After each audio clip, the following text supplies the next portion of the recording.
That makes me sound so old. There we go. We're live. Call to order this Planning and Zoning Commission meeting, October 4th, 2022. Please all rise for the Pledge of Allegiance. I pledge allegiance to the flag of the United States of America and to the republic for which it stands, one nation, under God, indivisible, with liberty and justice for all.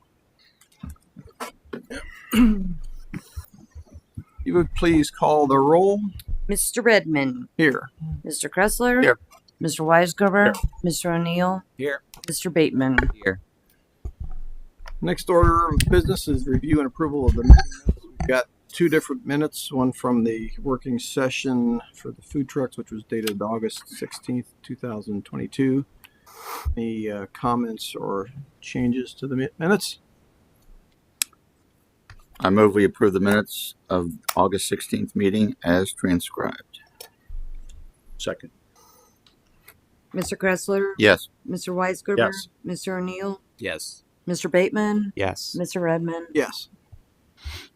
Next meeting minutes to approve were the meeting regularly scheduled Planning and Zoning meeting Commission meeting minutes from September 6th, 2022. Do we have any changes or modifications to those minutes?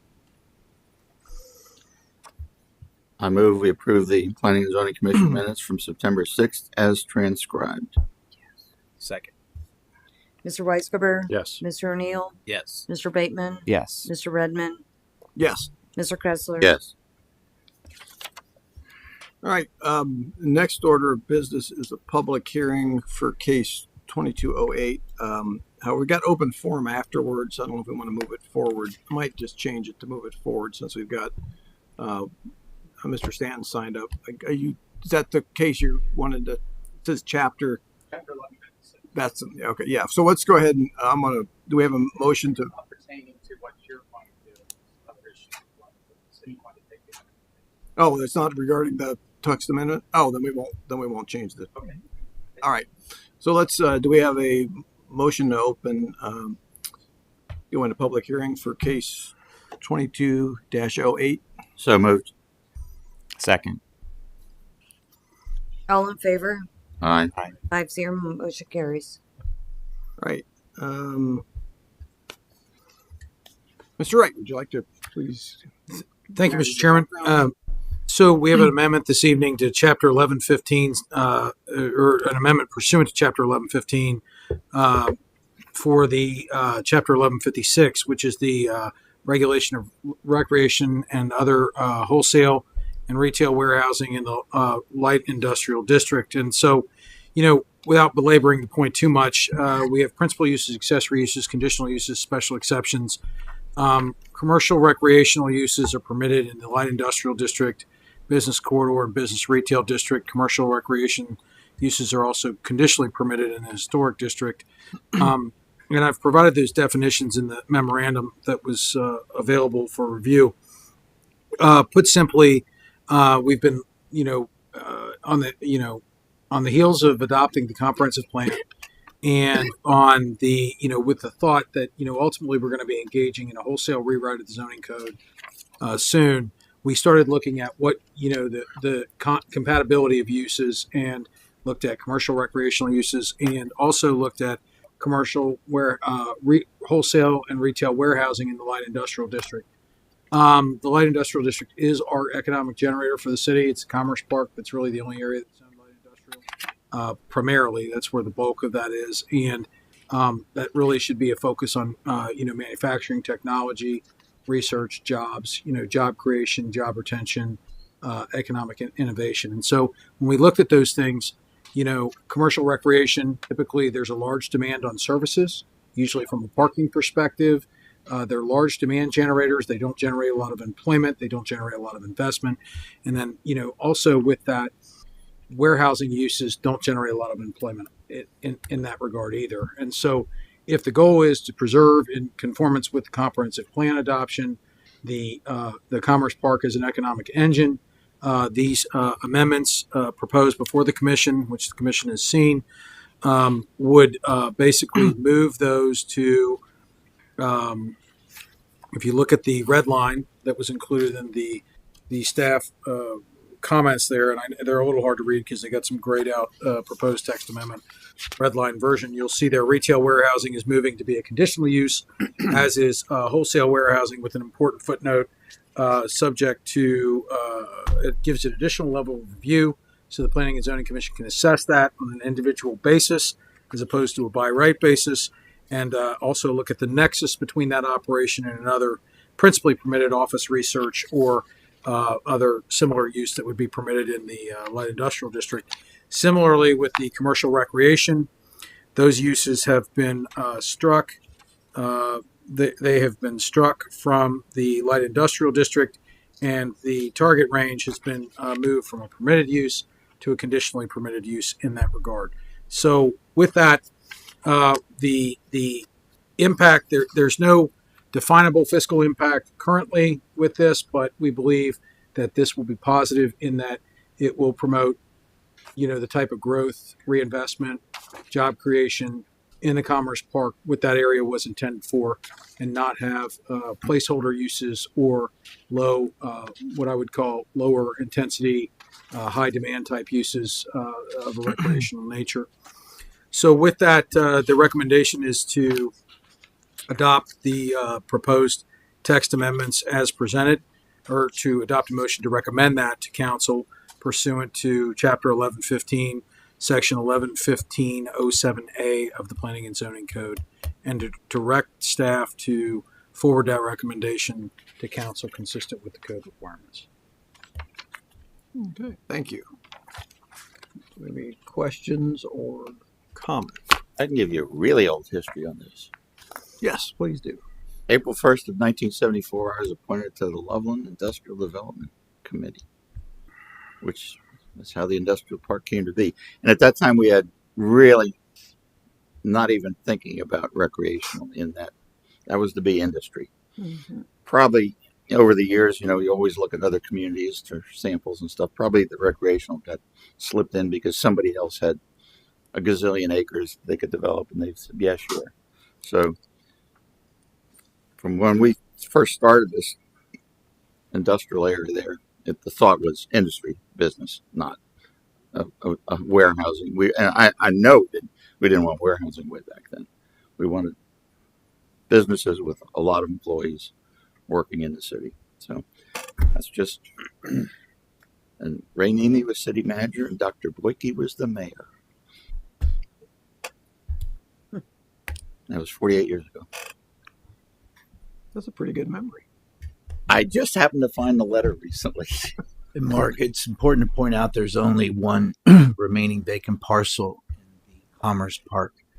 And if the city, like all cities, desires to receive funding from a well-versed group, the Commerce Park is pretty important that you maintain uses that are truly industrial uses and not cater to something that may accommodate a good deal on a piece of property, which may accommodate the end user, but not accommodate the city in terms of growing income tax, which is now well over 5 million and has been growing at a very rapid pace.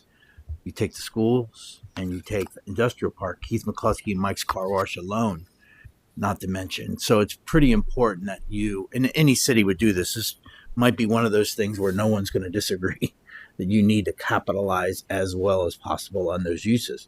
I mean, that's what the city does.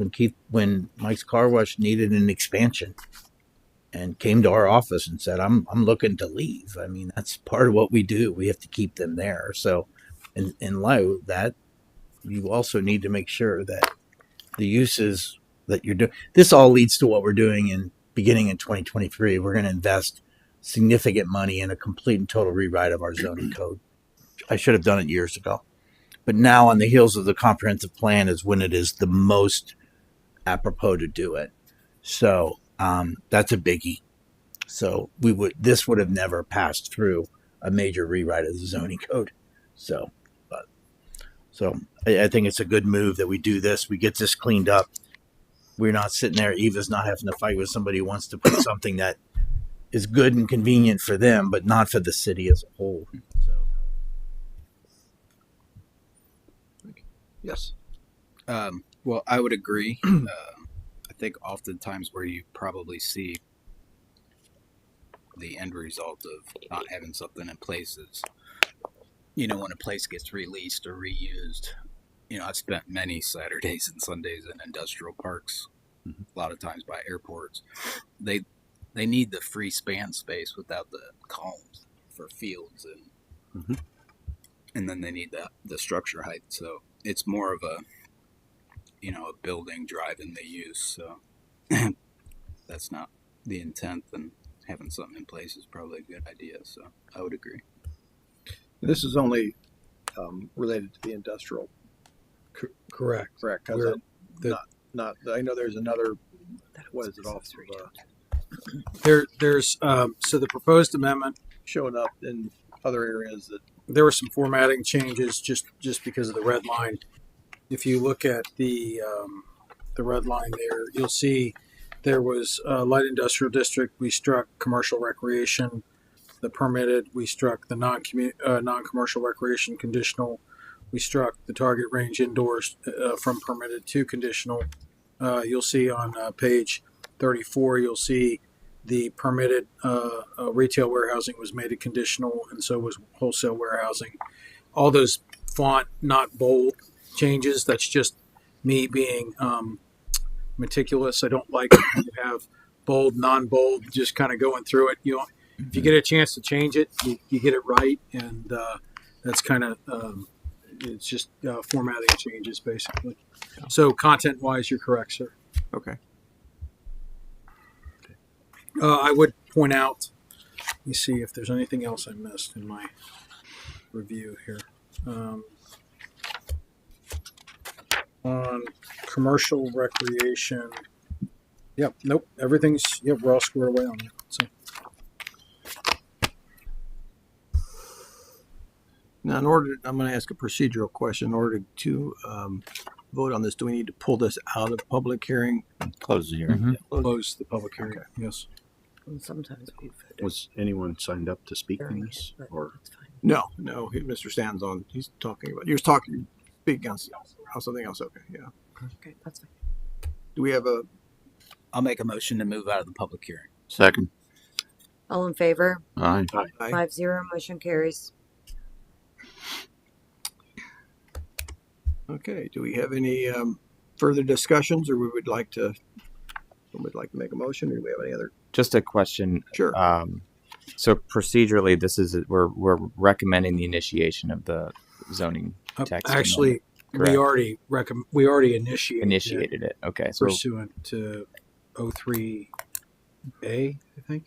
and it goes to council after this. After this, We're going to recommend the adoption of Right. This is this. recommended. Does it come back to us to conclude that? Okay. No. Text amendment. Only the SPDs come back to you, and what Corey will do is he'll take it to them, and they'll set a public hearing first. We'll not discuss it until the public hearing. Yes. So we would forward a final action letter, as we've done with the SPDs, Right. and then recommendation for a public hearing. Forward your disposition of that, and then it'll move through that process. Yeah, I personally don't see anything. I think it's a good idea. It certainly, I think, meets the intent of the original purpose of an industrial park, and certainly we want to preserve the city's economic ability to generate economic income from something like that.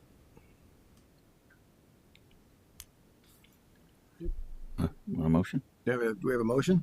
I move that we recommend the council adopt the proposed zoning text amendment on chapter 1156, table of permitted uses as presented pursuant to part 11, title 1, chapter 1115, section 1115.07a of the Planning and Zoning Code of the City of Loveland. Second. Mr. Redmond? Yes. Mr. Kressler? Yes. Mr. Weisgerber? yes, Mr. O'Neill? Yes. Mr. Bateman? Yes. 5-0, motion carries. Okay, next order of business, open forum. We have one person signed up, Dave Stanton. Would you like to podium and state your name and address, please? Dave Stanton, 208 Century Hill Drive. I am here today to talk about Chapter 1156, but another component of it. The ordinances and codes are the key pillars of how we govern our city.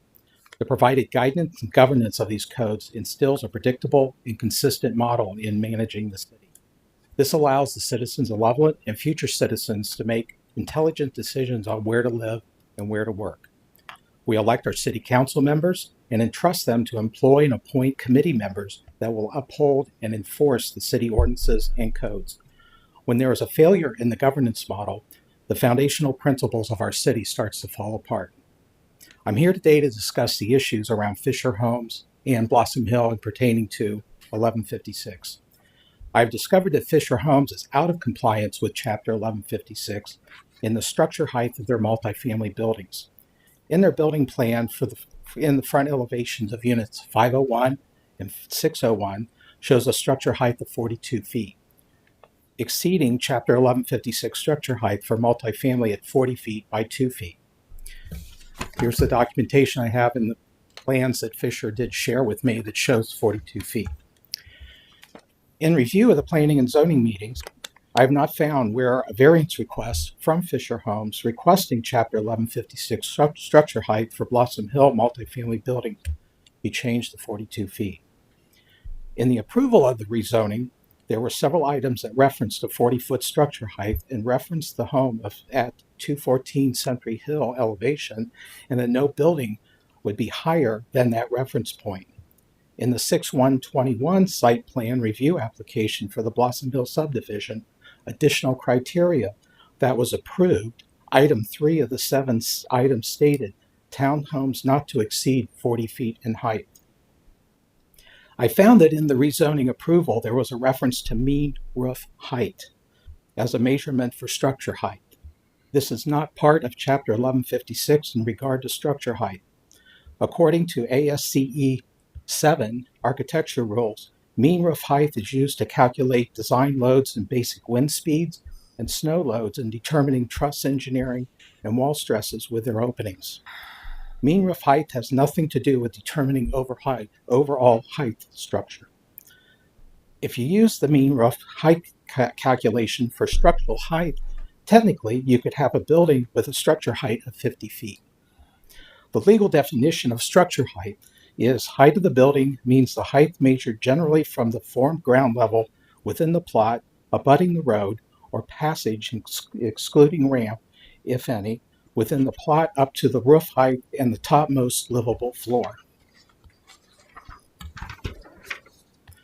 The Century Hill community worked very hard in defining the 7 additional criteria items that were in the approved rezoning for Blossom Hill. Our efforts to create a home-style environment where medium residential and multifamily residential zoning would blend together and not dominate the landscape with buildings towering over our community homes.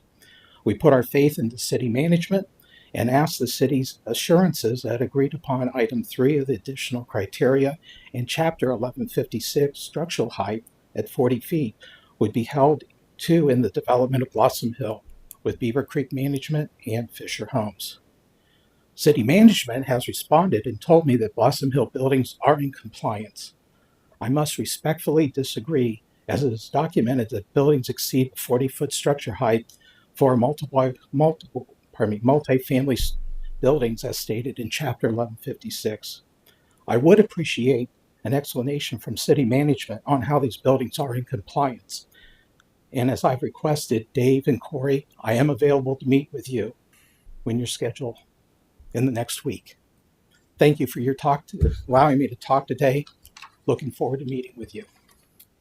Thank you.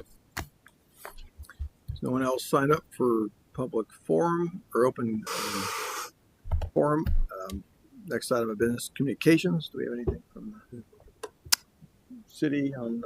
I don't have anything in regards to formal communication. I would like to update the board on a couple of items that you've been handling in the past. So we had a very productive couple of meetings with St. Columban, their engineers and their staff representatives. I believe we're making great progress toward resolving that. We've already resolved the parking assessment to the city's satisfaction through an analysis that they generously provided. We've been working with them on coordination of the walk, the pedestrian improvements. And we think the other items will be addressed pretty rapidly by their engineer and architect of record. And we'll be bringing that back to the commission hopefully soon. So we may need to bring, because time is utmost of the essence, because two things really are driving that. What I would point out is that we are in an era of remarkable unpredictability and fluctuation with regard to cost of structures. And so we are sensitive to that, particularly because they are a charitable and philanthropic use in that, and it's primarily a fundraising effort. And then secondly, would like to get them to permitting, given that they've been very responsive in that regard to our outreach in that. The stormwater concerns very easily addressed, and we'll be getting those plans to Ms. Kloffenstein for final review, but basically going to be some upsizing and some additional stormwater outlet structures to provide some fail-safe measures in that. And it'll eliminate, I guess, a pretty complicated sump drainage system they have now. So that's a benefit to the overall structure. And then secondly, we will need to schedule a work session at some point soon to talk about some draft food truck regulations. I'd certainly like to get those in front of the commission and have a working meeting to talk about those. Yeah. And, I think that Corey and I met with the parish offices today, and we think that we'd like to, because it's only 3 of you anyways that would be meeting. So we'd like to, if you could email Eva when your availability is. Not only is it a cost thing, like Corey says, but this is a major thing for that parish community, and we'd like to get it moving along because they have quickly made all the storm drain. So if you could just reach out to Eva, it would be Al and Brian and Andy, really, because you two both abstained. So Just let me know when. Yeah. So we'll get it together quickly for them. As soon as we get the documents. They've raised a lot of money, and the parish would love to see some dirt get moved. And they're As on soon as top. we get them back from Cindy in her review. But Al, you said you're out until the 17th, right, Al? What? You said you're out to the 17th. Yeah, Yeah, 18th would be fine. There's only 3 weeks till our next meeting, but yeah, I could do that week of Yeah, that would be great. 'Cause 15th. Yeah. I think that is. Sure. As long as we get it from them. and we can set. You're out till, I'm sorry, Corey, till the 17th or Fly back in the 17th. Is then the is 17th. election it day is. November 18th 1st? would work. Okay. No, it's the 8th, I think. Is it November 1st election day? No. 8th. 8th, so it's not that's the first Tuesday, so they I think if they can meet before the first, they would appreciate it because they want to get it to permitting. So Eva will work with you because that's what she does. So maybe sometime as soon as Al gets back, we'll do it.